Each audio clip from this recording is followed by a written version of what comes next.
חג פסח 2025 שמח לכם ולבני משפחתכם.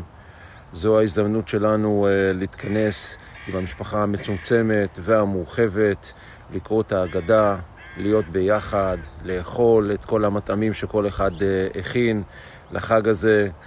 ואני מקווה שהשנה הזאת תהיה שנה טובה יותר, שקטה יותר, ושאנחנו נהיה פחות מטורללים בכל הטירוף הזה שאנחנו עכשיו חווים, וכולי תקווה שהחטופים ישחררו בקרוב ונוכל לחזור לחיים קצת יותר נורמליים.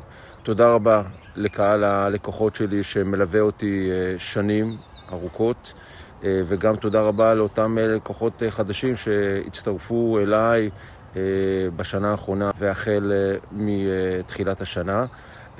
אתם מוזמנים ליצור איתי קשר בכל נושא שקשור לביטוח, להתייעץ איתי, כמובן ללא עלות, בשאיפה שאתם תתרשמו ותחליטו שאתם רוצים אותי כסוכן.